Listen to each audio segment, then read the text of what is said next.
ஓம் நம சிவாய நம. ஓம் ஆத்ம சர்க்குருவே சரணம். குருவே சரணம். குருவின் திருவடிகளே சரணம்.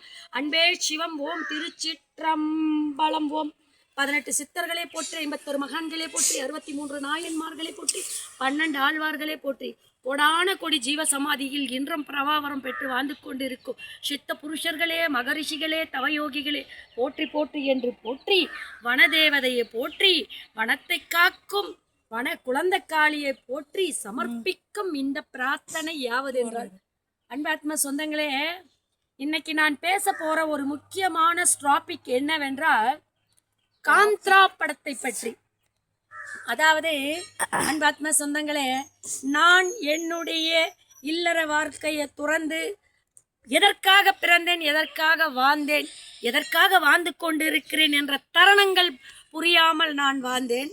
ஆனால் அனைத்தில இருந்தும் எனக்கு ஒரு விடுவி கிடைத்தது என்னவென்றால், அன்பு ஆத்ம சொந்தங்களே, நாமல் எப்படியோ பிறந்தோம் வளர்ந்தோம், ஆனால் எல்லாருக்கும் எல்லாம் கிடைத்து விடுவதில்லை. விட்டக்குறை தொட்டக்குறை என்று முப்பிறவில் நான் செய்த ஏதோ ஒரு புண்ணியத்தின் காரணமாக இந்த ஆன்மீக வழி எனக்கு கிடைத்திருக்குது. ஆன்மீக வழி என்பது எவ்வளோ புனிதம் தெரியும். இந்த வாழ்க்கையில் நாம் பயணிக்கும் போது நாம் நம்மை அறிய வேண்டும். நம்மை அறிய வேண்டும் என்றால் நாம் தியான வழியாக செல்ல வேண்டும், அமைதி கொள்ள வேண்டும். மற்றவர்களை நாம் எதை பற்றியும் எடுத்துக்கொள்ளக்கூடாது. போற்றவர் போற்றட்டும், தூற்றவர் தூற்றட்டும். நாம் ஒருவர் சொல்வார்கள் என்று பிறக்கவில்லை, ஒருவர் நம்மை வாழ்த்துவார்கள் என்பதற்காக பிறக்கவில்லை.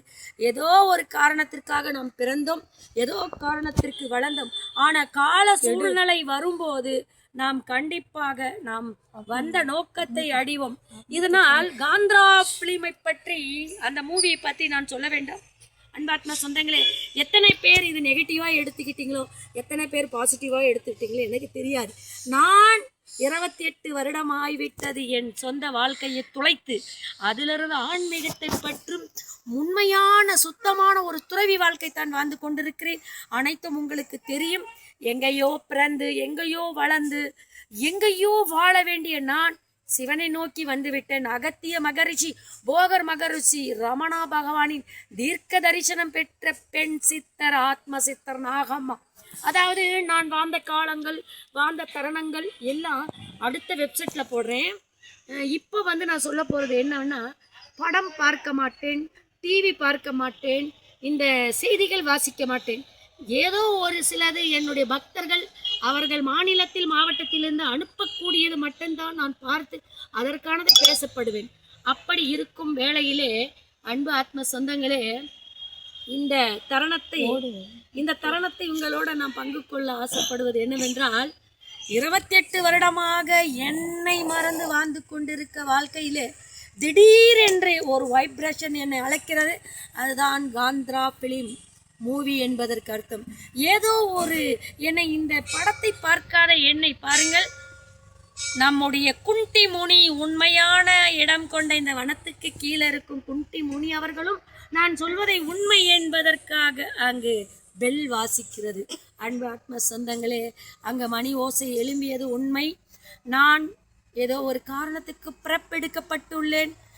பிறப்பை கொடுக்கப்பட்டிருக்கிறார் பரம்பொருள் என்பதை உணர்ந்து விட்டேன். இந்த உணர்வில் இன்னைக்கு காந்த்ராவை பற்றி மட்டும் பேசுவோம்.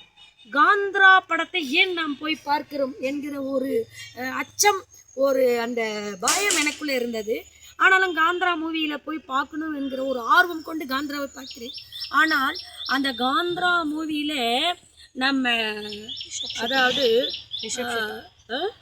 ரிஷப் ஷெட்டி அவர்கள் பல தருணத்தை உண்மை கதையாகவும், கிராம தேவதைகளை பற்றியும், அத முன்னோர்கள் நம்ம வனத்தில் வைத்து கும்பிட்ட தெய்வங்களை பற்றி மறைக்கப்பட்ட அந்த ஒரு உண்மையை காந்த்ரா படத்தின் மூலமாக ரிஷப் ஷெட்டி அவர்கள் வெளியே கொண்டு வந்திருக்கிறார்.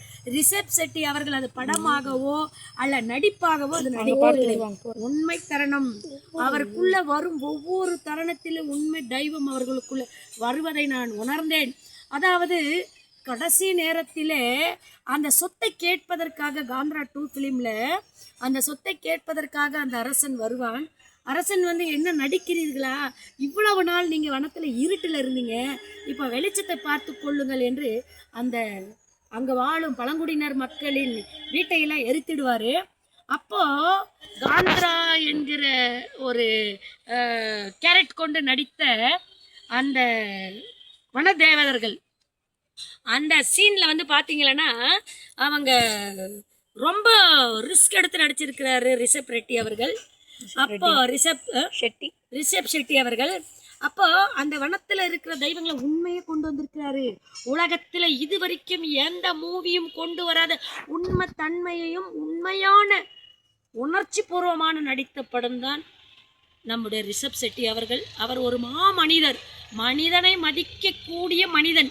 இதில் எத்தனை வகை கொண்டு வந்திருக்கிறார்கள் என்றால், அதில் வரும் ஒரு பன்றிக்குட்டியின் கதை மறைக்கப்பட்ட எந்த வேத புக்குகளையும் எந்த ஒரு நூல்லையும் பதிவிடாதப்பட்ட உண்மையை இன்னைக்கு நான் உங்களுக்கு சொல்ல போகிறேன்.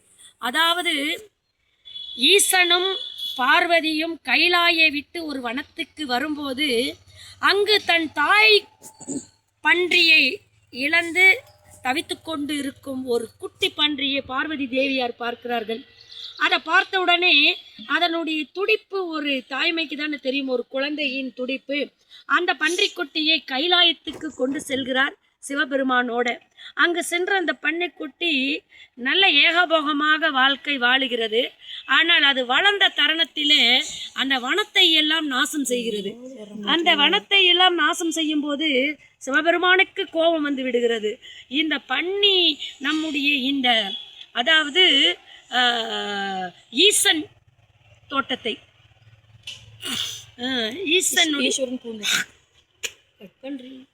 கோபம் அடைஞ்ச நம் சிவபெருமான்னு அந்த பன்றியை தன்னுடைய திருசூலத்தால் அழிக்க போகும்போது பார்வதி தேவி வந்து அழுகிறார். என்ன சொல்லுகிறார்? வேண்டாம், குழந்தை போல் அழித்தோ வளர்த்தம் பரமசிவனே, அதனால் பரம்பொருளே இந்த குட்டியை நீங்க மன்னிக்கணும் என்கிறார். அப்போது சரி, இதை வந்து மன்னித்து பூலோகத்துக்கு சென்று இயற்கையை காப்பதற்கு மக்களுக்கு எங்கெல்லாம் துன்புறுத்து வருகிறதோ அங்கெல்லாம் இது காக்க வேண்டும் என்று வனத்தில் கொண்டு போய் விட்டு விடுகிறார்கள். இது மறைக்கப்பட்ட கதையை வந்து ரிஷப் ஷெட்டி அவர்கள் படமாக்கியிருக்கிறார். அந்த புலி அங்கங்கே வந்து போவது என்னவென்ற பார்வதியின் வாகனம், அதாவது உக்ர தெய்வமாக நம் காளியின் அவதாரத்திற்கு சிங்கம், புலி, ஒரு சிம்மாசனம், அது வந்து வருவது எதற்கென்றால் பூமியில் கொண்டு வந்து விட்டு அந்த குழந்தைக்கு எந்த ஆபத்தும் வரக்கூடாது என்பதற்காக ரிஷப் ஷெட்டி அவர்கள் புலியை படமாக்கியிருக்கிறார். தேவாங்கையும் படமாக்கியிருக்கிறார். தேவாங் என்பது இப்போ அழிக்கப்பட்ட ஒரு மிருக இனம். அதாவது தேவாங்கில் பல செய்வீன சூனியம் எல்லாம் செய்யலாம் என்பதற்கு உண்மைத்தன்மையை படமாக்கியிருக்கிறார். அது ரொம்ப ஒரு அற்புதமான படம். இந்த படத்தை பார்க்கும்போது இன்ட்ரோலுக்கு பிறகு என் உடம்பே ஒரு அதிர்வலையை ஏற்படுத்தியது. அந்த படம் பார்க்கும்போது என் கண்களிலே ஆறாக நீர் ஓடியது. அதிர்வலை எல்லாருக்கும் வந்ததா என்றால் கண்டிப்பாக இருக்க வாய்ப்பில்லை. நல்ல மனிதர்களுக்கு மட்டும் அந்த தருணத்தை உடலில் அந்த காந்திரா படத்தின் வச்சு படம் எடுத்த அந்த என்ன கும்ளி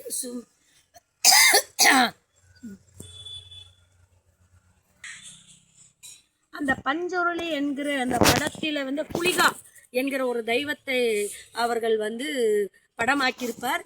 அந்த இடத்துல ரிஷப் ஷெட்டி அவர்கள் உக்கரம் வந்து அவர் அப்படியே இப்படி நக்கிட்டு புரிய எடுத்து வாயில போடுவார். அந்த தெய்வம் வேற யாரும் இல்லை, நம்ம கருப்பண்ண சுவாமி முன்னோர்கள். இது காளி, அதாவது வாராகி அவதாரம் காளியின் அவதாரமாக எடுத்த படம்தான். அப்போதுதான் எனக்கு தெரிந்தது இந்த படம் பார்க்கும்போது, ஓ, காளியின் மறு அவதாரமாக நான் இருக்கும்போது இந்த படத்தை காளி அளித்திருக்கிறாள். இன்னொன்று கருப்பண்ண சுவாமியின் தீர்க்க பக்தி நான், அதனால் கருப்பண்ண சுவாமியும் என்னை அழைத்திருக்கிறார் என்று அந்த படம் பார்த்தேன். உண்மையிலே அது இன்று வரையிலும் அந்த படம் பார்த்து நான் இன்று ஒரு 10-12 நாள் ஆட்கிறது. ஆனாலும் அதிலிருந்து என்னால் வெளியே வர முடியாத அளவுக்கு அமைத்திருந்தால் ரிஷப் ஷெட்டி அவர்களுக்கு என் மனமார்ந்த ஒரு நன்றியை தெரிவித்து, மீண்டும் உங்கள் குடும்பம் சீரம் சிறப்பாகவும் உங்களுடைய தொழில் வளர்ச்சியாகவும் நம்முடைய இந்த கால சூழ்நிலைக்கு இப்போ இருக்கும் இந்த காலகட்டத்திற்கு ஆன்மீகம் என்ற தெய்வ நம்பிக்கையே குறைஞ்சிக்கிட்டு இருக்கும் நம்முடைய இளைய சமுதாயத்திற்கு இப்படி ஒரு படம் கொடுத்த ரிஷப் ஷெட்டி அவர்களுக்கு முதல் முறையாக நான் வணங்கி, மீண்டும் அடுத்த படம் நம்ம சமுதாயம் சீர்குலைந்து நிற்கிறது. இதற்கு உங்களைப் போல் இன்னும் மென்மையான படங்கள் எடுத்து தெய்வ நம்பிக்கை இப்போ வந்துவிட்டது. எல்லா இளைஞர்கள் வாயிலையும் அந்த தெய்வ நம்பிக்கை கொண்டிருக்கிறது. கீழை முனீஸ்வரன் ஆலயம், குந்திமுனி ஆலயத்திலே மணி ஒளி கேட்கிறது. இது அத்தனைக்கும் அந்த இயற்கை சாட்சியாக நான் சொல்கிறேன். ரிஷப் செட்டி அவர்களின் குடும்பம், தன் பிள்ளைகள், தங்களுடைய மனைவி தானும் நல்ல வளமாக நலமாக அருள் பெற்று வாழ வேண்டும். அந்த காளியின் அருளும் கருப்பண்ணன் சுவாமியின் அவதாரமும் உங்களுக்கு இருக்கு என்று சொல்லி இந்த பதிவினை முடிக்கிறேன். நமச்சிவாய. இயற்கை பாருங்கள்.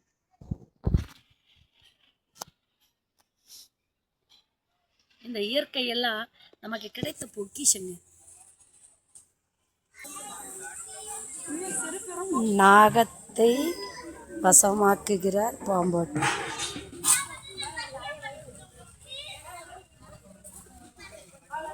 குன்றிமுனி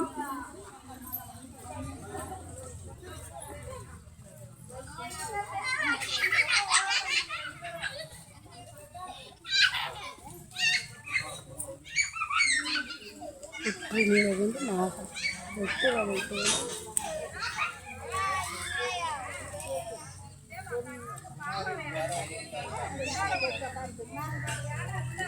ஓடி போய் பேக் எடுத்துட்டு வா. இங்கே உள்ள அங்கே விட்டுனுக்குறவா, அங்கே விடல, அங்கே பாரு எங்கண்ணா. இதே உள்ளனா பேக் அது இருக்குமா, அங்கே தான் விட்டு வந்தேன். அப்போ பேக்கும் இருக்காது.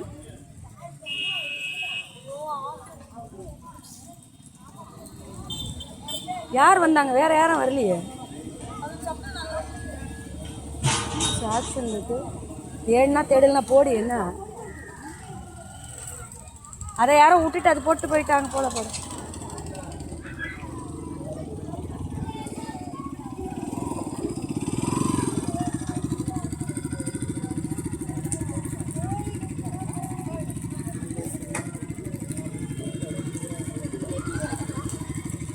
என்ன ஏன் ஹட்டு நினச்சி நாங்கள் இப்போ பாரு வண்டிக்கிட்ட ஓடி இது அங்கே போடி அங்கே ஜானானி சிக்கடி சேசா பாரி போயிட்டாங்க. பார்த்துட்டு வாப்போ.